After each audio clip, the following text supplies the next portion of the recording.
আমাদের রাজ্যের সবথেকে বড় ইমাম সংগঠন অল বেঙ্গল ইমাম মুয়াজ্জিন অ্যাসোসিয়েশন অ্যান্ড চ্যারিটেবল ট্রাস্টের আমরা এখানে কোর কমিটির সদস্যরা মিলিত হয়ে আমাদের আলোচনার পর মাশওয়ারার সিদ্ধান্ত হলো যে আগামী 15 আগস্ট ইয়াউমে আজাদি আগামী শুক্রবার পড়েছে, অর্থাৎ স্বাধীনতা দিবস। এই ভারতের স্বাধীনতার জন্য আমাদের উলামারা অনেক কুরবানি দিয়েছে।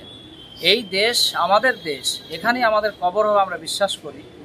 যারা সাম্প্রদায়িক বিষ ছড়াচ্ছে, বলে ইমাম আলেম উলামা মুসলমানরা দেশভক্ত নাই, এটা মিথ্যা কথা। তার প্রমাণ হিসাবে আমরা চাই, সিদ্ধান্ত হলো যে আমাদের সংগঠনের প্রত্যেক জেলা কমিটি, প্রত্যেক ব্লক কমিটি, অঞ্চল কমিটি তারা একদম আনুষ্ঠানিকভাবে স্বাধীনতা দিবসে অংশ নেবে এবং পালন করবে।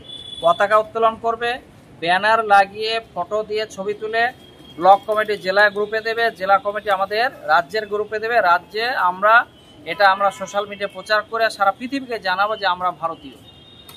ফলে দেশকে বাঁচানোর জন্য এবং যারা শহীদ হয়েছে আমাদের, তাদের জন্য আমরা এই দিনে দোয়া করব।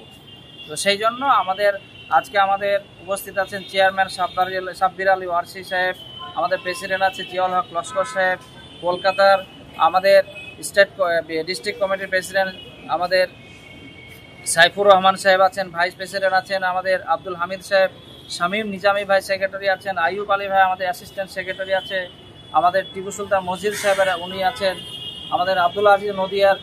আমাদের পুরো কোর কমিটির সিদ্ধান্ত এটা, যে অনুরোধ করা হচ্ছে সবাই এটা গুরুত্ব দিয়ে আপনারা এটা পালন করবেন।